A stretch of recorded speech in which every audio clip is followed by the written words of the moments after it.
Hello সব্বাই। এই কয়েকদিন যেই পরিমাণে রোদ বের হয়েছে, ক্যাপ ছাড়া ভিডিও করা একদম পসিবল না। এই যে আমি আজ কি লাগাবো বলো তো?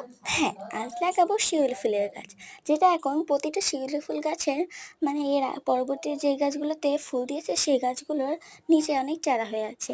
এই যে আজ শুধু ওই গাছটাই না, আর চেরি ফুলের গাছ আর গন্ধরাজের ডাল থেকেও চারা তৈরি করার চেষ্টা করব। আমি শিউলি ফুলের গাছটাই বস্তায় লাগাবো, কারণ আমি বস্তায় খুব কমই গাছ লাগাইছি, এটাই মনে হয় ফার্স্ট। আর এর আগে একটা কচু ফুলের গাছ বস্তায় লাগিয়েছিলাম।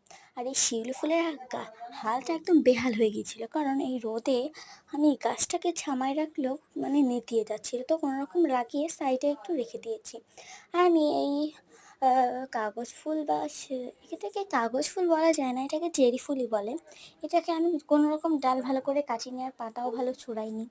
এই যে আমি গাছটাকে ওয়েট, আমি তো রোড হারমোন দিতেই ভুলে গিয়েছিলাম, ভিডিওতে আমি ওয়েট বলে দিয়েছি, তো কোনো ব্যাপার না।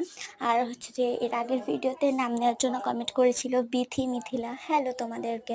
আর তোমরাও তোমাদের মিষ্টি মিষ্টি নাম কমেন্ট করতে ভুলো না। এবার আমি গন্ধরাজের দুইটা ডালে বসিয়ে নেব, আর গন্ধরাজের কিন্তু আমি একটা পাতাও রাখিনি। এই যে আমার একটা লাগানো কমপ্লিট, আর একটা আমি কিন্তু কোনো রকম মুখ দিয়ে কথাই বেরোচ্ছিল না, জোর করে হাসতে হচ্ছে। দেখুন কতটা অবস্থা খারাপ হয়ে গেছে আমার। সো আজকের মতো বাই।